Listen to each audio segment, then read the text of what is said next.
Hello my online family, मैं Pradeep NASA Faridabad से, राजमहल properties से। जैसा कि मेरा शौक़ है और मेरा ध्यान रहता है कि जो नेक सज्जन बुज़ुर्ग जो ऐसी जगहों पे जा नहीं सकते सोचते हैं, तो मेरा ध्यान यही रहता है कि वो मेरी निगाह से वो सब अनुभव कर पाएँ जिसका मैं अनुभव करता हूँ, और उस अनुभूति को मैं बांट दिया करता हूँ हमेशा से। तो जिसका भी ध्यान अगर कभी हुआ हो इस संगम पर आने का, आज मैं आया हूँ माँ भागीरथी और दूसरा नाम अलकनंदा, उनका संगम हुआ है। उसके बाद माँ गंगा का नाम पड़ा है। जो भागीरथी नदी है उनका वेग बहुत तेज़ है और वो ग्लेशियर से पिघल कर आई हैं, और उनका जो पानी है वो बिल्कुल क्रिस्टल क्लियर है। और जो अलकनंदा है वो बिल्कुल शांत है, सहज है, वो पता भी नहीं चलता कब मिल जाती हैं आपस में। तो चलिए मैं अपनी निगाह से आपको दिखाता हूँ ये दृश्य जो आपको पुलकित करेंगे, आपके हृदय को कहीं सुकून देंगे। तो आइए मैं आपके हृदय में सुकून भरने का प्रयास करता हूँ। चलिए तो शुरुआत करते हैं इस पुल से। राम झूला, लक्ष्मण झूला तो आप गए होंगे, उसमें इतना हिलने का एहसास नहीं होता, बट इसमें जो है हिलने का पूरा एहसास मैंने किया है। इसमें एंटर करते ही भोलेनाथ विराजमान दीवारों में तस्वीरों के रूप में। ये आ रही है माँ अलकनंदा भागीरथी जी, जो मेरा सौभाग्य है आते ही पंडित संतोष जी मुझे मिल गए हैं। जय गंगा मैया। और यहाँ के विषय में ये बताएंगे जी। ये पंच प्रयागों में सबसे बड़ा प्रयाग है जी। यात्रा का प्रथम चरण है और गंगा का स्टार्टिंग पॉइंट है। मेन धारा है भागीरथी जी। भागीरथी पुत्र मोक्षदायिनी गंगा है। अच्छा। इस गंगा को लाए राजा भगीरथ अपने पूर्वजों का उद्धार करने के लिए, जो कपिल मुनि के श्राप से भस्म हो गए थे। तो ये पुत्र मोक्षदायिनी गंगा है। भागीरथी की गंगा मैया आती गौमुख से, जो इसका निवास स्थान है, इसका उद्गम क्षेत्र है जी। इसको राजा भगीरथ अपने पूर्वजों का उद्धार करने के लिए लाए, जो कपिल मुनि के श्राप से भस्म हो गए थे। तो इधर का महत्व है, जो भी दिवंगत आत्माएं हैं या जिन पे पितृदोष लगा होता है, तो वो यहाँ पे अपने पूर्वजों का पिंडदान और तर्पण करने के लिए आते हैं जी। दूसरी धारा है अलकनंदा। सामने दिख रही है। दूसरी धारा है अलकनंदा। अलकनंदा आती है बद्रीनाथ जी से। तो अलकनंदा में 5 गंगाओं का मिलन है। मंदाकिनी जी, नंदाकिनी, पिंडर गंगा, धौली गंगा और सरस्वती। क्योंकि इसके ऊपर 5 प्रयाग है: रुद्रप्रयाग, कर्णप्रयाग, नंदप्रयाग, विष्णुप्रयाग और केशवप्रयाग। गंगा नाम कहीं से भी शुरू नहीं रहता। दिवा प्रयाग में भागीरथी के साथ मिलन होने से अब यहाँ से इसका नाम गंगा शुरू हो गया है। ये त्रिवेणी संगम है, भागीरथी, अलकनंदा और गुप्त सरस्वती। ये से गंगा नाम होकर ऋषिकेश, हरिद्वार, इलाहाबाद और डायरेक्ट कलकत्ता गंगा सागर। ये यात्रा का प्रथम चरण है। हरिद्वार से यात्रा शुरू होते प्रथम देवा प्रयाग है। गंगोत्री, यमुनोत्री, केदारनाथ और बद्रीनाथ, यहीं से चारों धाम की यात्रा शुरू होती है। सामने पे भगवान राम जी का मंदिर। कहते हैं त्रेता युग में भगवान रामचंद्र जी ने जब रावण को मारा तो उन पर ब्रह्महत्या का दोष लगा था, क्योंकि रावण ब्राह्मण कुल के थे और राम जी क्षत्रिय वंश के थे। तो कहते हैं यहाँ पे भगवान रामचंद्र जी आए और यहाँ पे रावण को मारने के बाद तप किया। जब रावण को मारने के बाद तप किया, जब ब्रह्महत्या से मुक्ति पा गई, उसके बाद उन्होंने अपने पिताजी का पिंडदान उसी धारा में किया था। क्योंकि जो राजा भगीरथ थे राम जी के वंशज थे, तो राम जी के वंशज स्वर्गलोक से मृत्यलोक में गंगा को लाए थे। तो इधर पे कहते हैं उन्होंने 11 वर्ष तक तपस्या किया। जब ब्रह्मात्या से मुक्ति पा गए तो इधर ही बैठ उन्होंने पिताजी का पिंडदान और तर्पण किया था। क्योंकि साक्षात पितृमोक्षदायिनी गंगा हमारे भारत में 3 जगह मुख्य पितरों के लिए गया।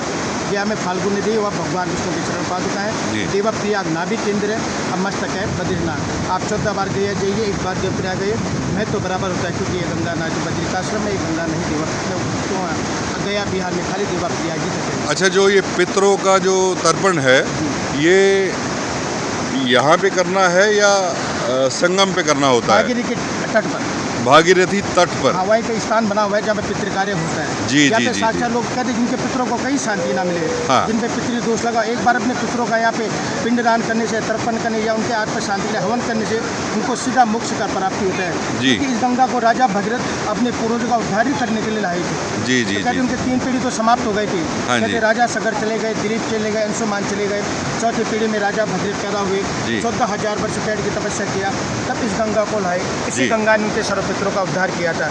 तो इस गंगा मैया को जटा शंकरी भी बोलते हैं, क्योंकि भगवान शिव जी की जटाओं से आती है। गंगा मैया को वेग को रोकने के लिए भगवान शिव ने इनके अपनी जटाओं में धारण कर लिया था। जी जी। तब कहते भगवान शंकर ने एक बाल खोला था, आगे आगे राजा भगीरथ चले, पीछे पीछे गंगा मैया चली, और यहीं पे गंगा मैया ने राजा भगीरथ को दर्शन दिए थे। जी। तो यहीं से उनका नाम भी गंगा शुरू हो गया था, और यहीं से यात्रा का शुभारंभ भी होता है। शुक्रिया। कितना अविरल वेग है, कितना तेज है इसमें।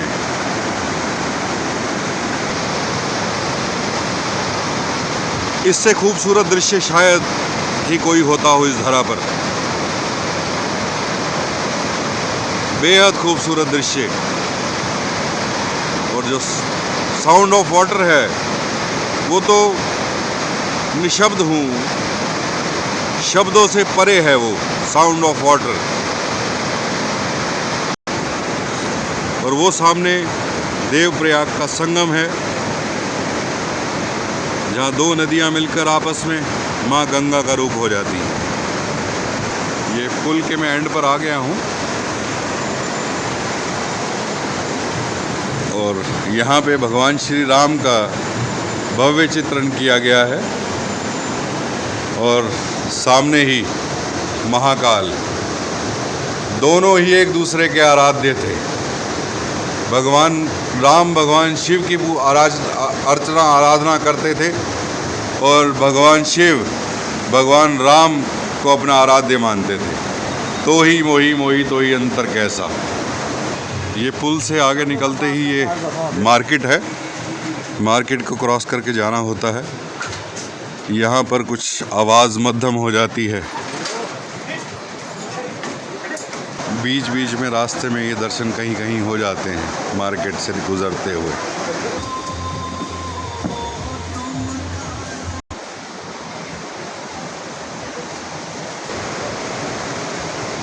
ये रास्ता है संगम घाट देवप्रयाग जाने के लिए। यहाँ से सीढ़ियाँ नीचे उतर रही हैं। यहाँ पर ये बैठने की व्यवस्था की गई है।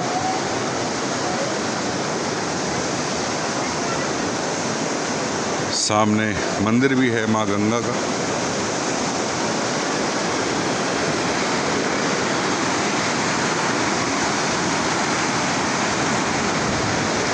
ये सामने संगम है। एक नदी शांत है, एक उफान मार रही है। ऐसे ही हमारा ग्रस्त जीवन है। या तो दोनों शांत हो तो निभ पाती है, नहीं तो एक का शांत होना तो बेहद ज़रूरी है। अगर दोनों ही ऐसा रूप धार लेंगे तो कहीं शोर भी होगा, अव्यवस्था भी फैलेगी, नुकसान भी होंगे। बड़े बड़े पत्थरों को बहा कर ले जाती है ये धारा। टनों टन वजनी पत्थर होते हैं। ये सामने देख पा रहे हैं हम, ये सारे पत्थर बह कर आए हैं। इतना वेग होता है। ऐसे ही वाणी में भी इतना वेग होता है। अगर दोनों में से एक शांत है तो भी संभावना होती है कि ग्रस्त जीवन चल जाएगा। अगर दोनों ही ऐसा विकराल रूप धारण कर लें तो फिर परमेश्वर की इच्छा होती है। परमेश्वर ने प्रकृति के हर रूप में हमें कुछ ना कुछ सिखाया है। चाहे वो फूल पत्ती हो, चाहे पेड़ पौधे हों, चाहे ये नदियाँ हो, चाहे समंदर हो, चाहे इनका वेग हो, चाहे इनका मिलन हो, चाहे इनका अलगाव हो, चाहे ये जहाँ से चलें और जहाँ तक पहुँचें, ये सब कुछ ना कुछ इशारा दे रही हैं जीवन को सुंदर से अति सुंदर बनाने के लिए। परमात्मा ने तो ये सब सांकेतिक रूप से हमें दे दिया, समझना हमें है। ये ऊपर माँ गंगा का विग्रह है और मगरमच्छ की सवारी किए माँ गंगा। ये सीढ़ियाँ नीचे जा रही हैं, दूसरी साइड से भी जा रही थी। सीढ़ियों की हाइट थोड़ी ज़्यादा है, थोड़ा संभल कर चलें, हो सके तो इस रेलिंग को पकड़ कर चलें।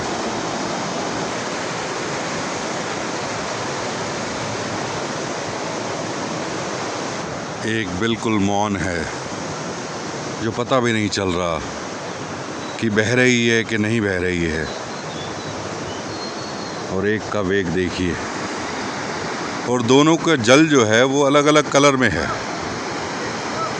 थोड़ा ध्यान से देखिए, वो जो है क्रिस्टल क्लियर वाटर है क्योंकि वो ग्लेशियर से मेल्ट होकर आ रहा है, जिसमें मेडिसिन प्रॉपर्टीज़ है, उसमें औषधीय गुण हैं उस जल में।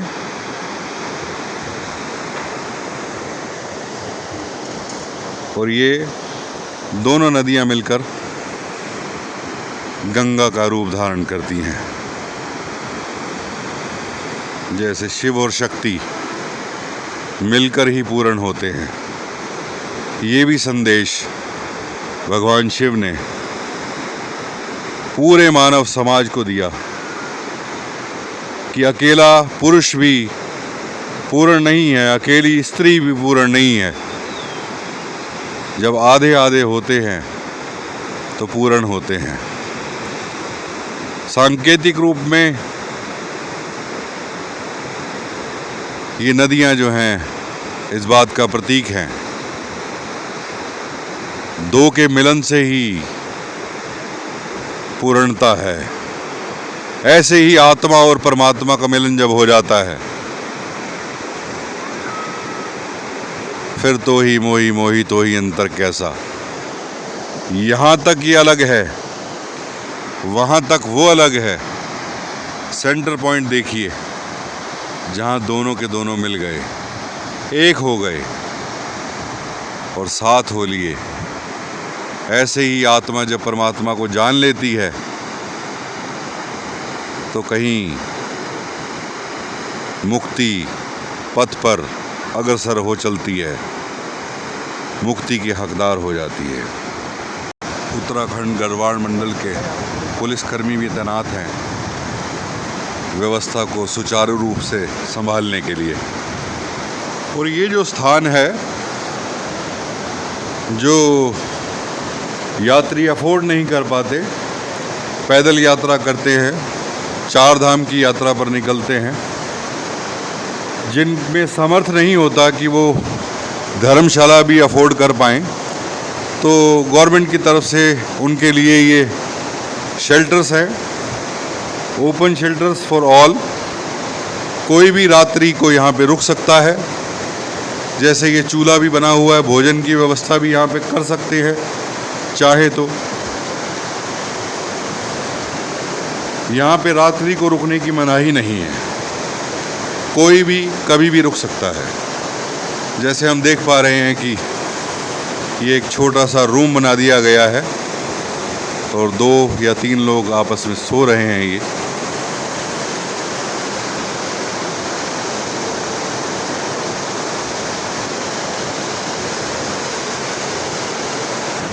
इधर चेंजिंग रूम भी बने हुए हैं और टॉयलेट भी बने हुए हैं और बाथरूम भी बने हुए हैं। और ये जो है प्रार्थना कक्ष, यहाँ पर बैठकर प्रार्थना की जाती है।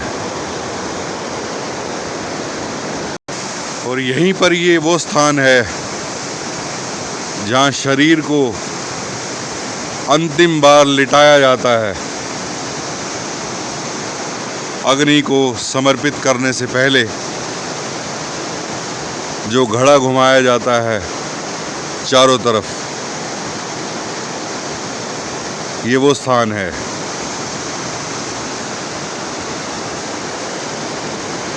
और ये वो स्थान है जहाँ पर शरीर को अग्नि के सुपुर्द कर दिया जाता है। बचती है तो राख 2 से 3 किलो, जैसा कि हम देख पा रहे हैं नीचे वाले इसमें थोड़ी सी राख बची हुई है। ये 2 बने हुए हैं। जैसा कि पंडित जी ने बताया कि मोक्ष के लिए, पितरों के शांति के लिए ये घाट है और सबसे सर्वोत्तम है।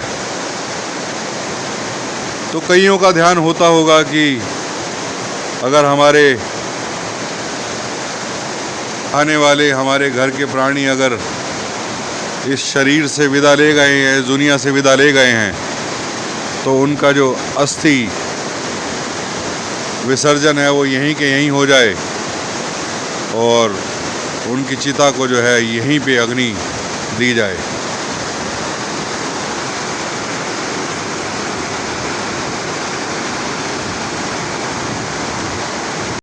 यहाँ सामने चेतावनी भी लिखी हुई है, यह शमशान घाट है, यात्रियों का जाना मना है। This is a cremation ground, it is prohibited for travellers to go here. यहाँ से आगे जाने के लिए जूते यहाँ उतारने होते हैं और पंडित जी महाराज भी बैठे हैं। घाट से नीचे उतरते ही जैसे ही जूते उतारे जाते हैं तो माँ गंगा का बेहद खूबसूरत विग्रह है जो काले पत्थर से बना हुआ है। नीचे जो है माँ गंगा की सवारी, मगरमच्छ पर सवार है माँ गंगा।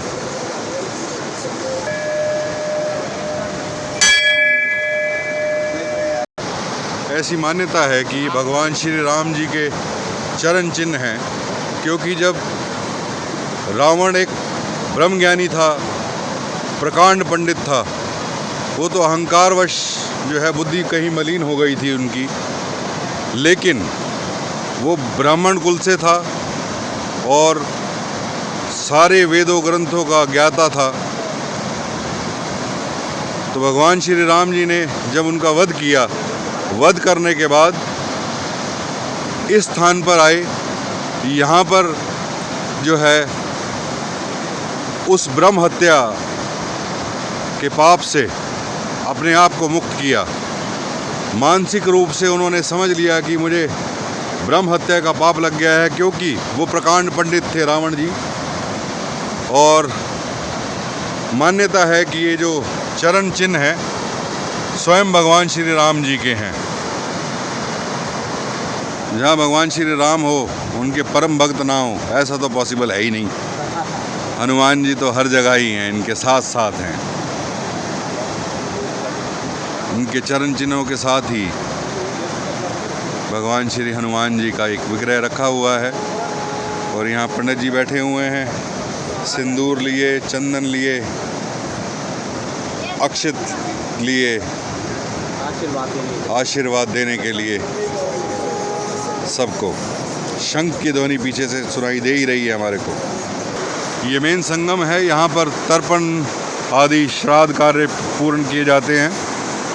जैसे कि पंडित जी ने, संतोष जी ने पहले हमें बताया कि यहाँ पर श्राद्ध कार्य होते हैं, क्योंकि भगवान श्री राम जी ने भी यहाँ पर जो ब्रह्म हत्या के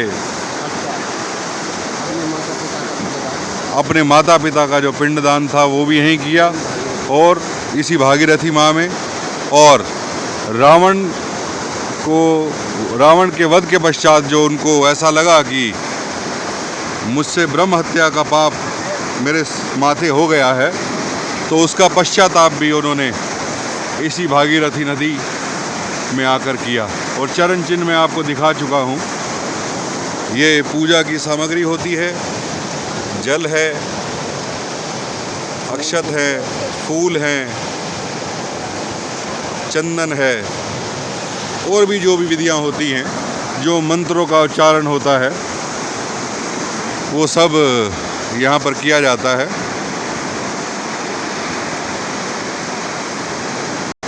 और ये शिवालय है जहाँ पे चरण चिन्ह बने हुए थे, उसके नीचे श्री गंगेश्वर महादेव जी का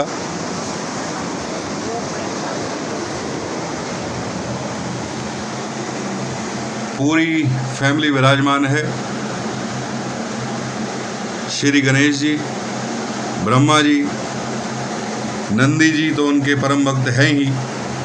भगवान शिव ने स्वयं अपने मुखारविंद से कहा था कि नंदी तुम मेरे परम भक्त हो, तुम्हारे कान में अगर कोई भी भक्त अपनी कोई मनोकामना, कोई इच्छा रखेगा तो वो मुझ तक अवश्य पहुंच जाएगी।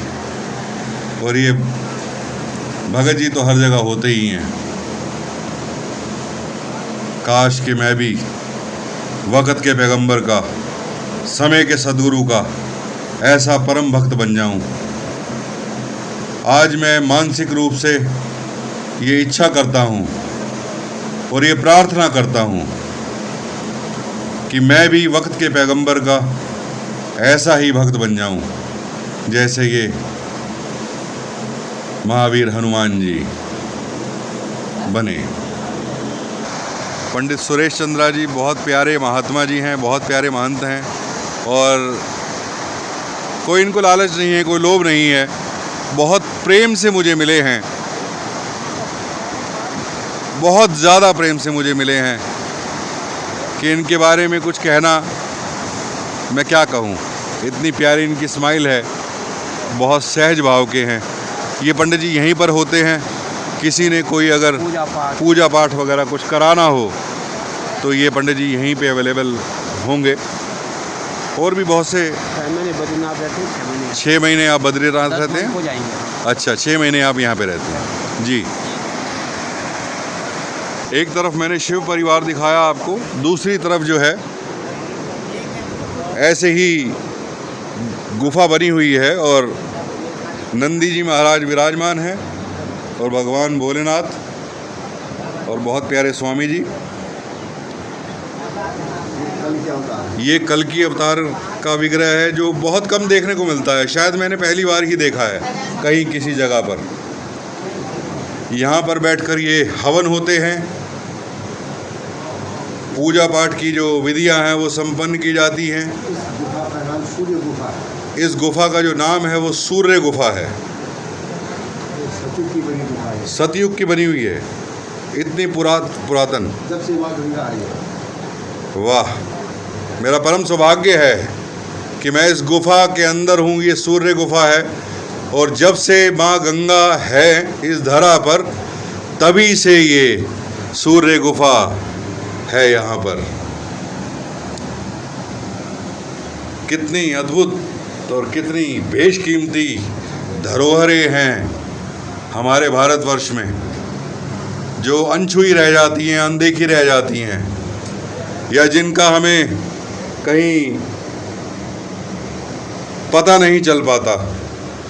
कोई जानकार मिलता है, वो बताता है, तभी पता चलता है। ये बाहर इसका सिंबल बना है। ये सूर्य देव का जो है सिंबल ये बना हुआ है और कुछ लिखा भी हुआ है, पत्थर पे गुदा हुआ है कुछ, जो मुझसे नहीं पढ़ा जा रहा, पर सूर्य देव जो हैं वो साक्षात दिखाई दे रहे हैं।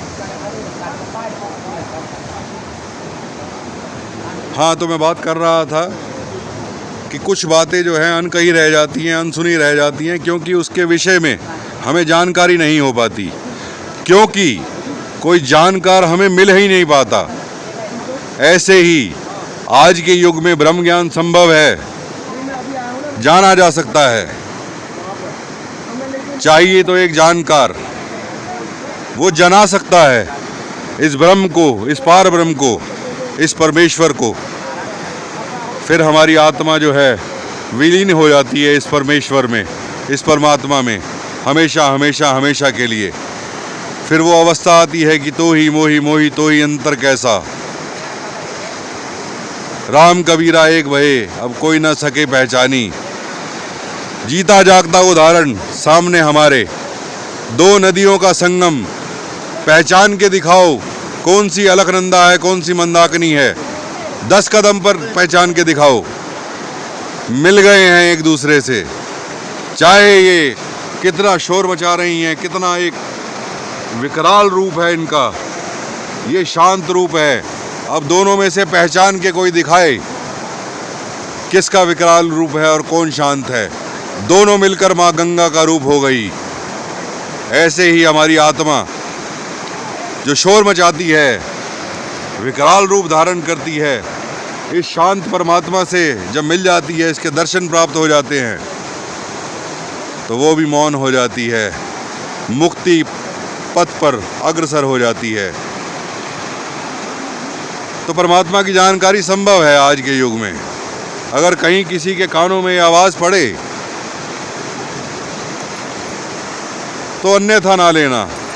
ये जन्म बड़ा फ्रिजाइल है, ये बार बार नहीं आता। अगला सांस आए कि ना आए हमें नहीं मालूम।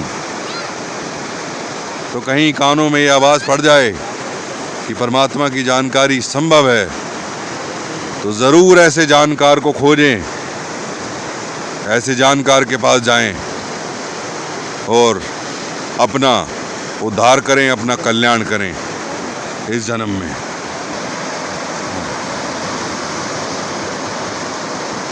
तो ये था मेरा सफ़र देवप्रयाग का। फिर मिलते हैं किसी और नए रास्ते पर, किसी और नई मंजिल पर, किसी और नई डेस्टिनेशन पर। मैं आपका दोस्त प्रदीप नासा बस एक ही आशीर्वाद मांगता हूँ, हमेशा हमेशा हमेशा अपने इस दोस्त को, अपने इस मित्र को, अपने इस पुत्र को, अपने इस सखा को, अपने इस दोस्त को हमेशा अपनी दुआओं में याद रखना। जब भी प्रार्थना करने बैठो, जब भी नमाज़ पढ़ने बैठो, जब भी कहीं ईश्वर की आराधना करने बैठो, बस मेरे लिए भी इस परमेश्वर से एक दुआ मांग लेना। बस मैं इतना ही चाहता हूँ आप सब। Thank you, love you all.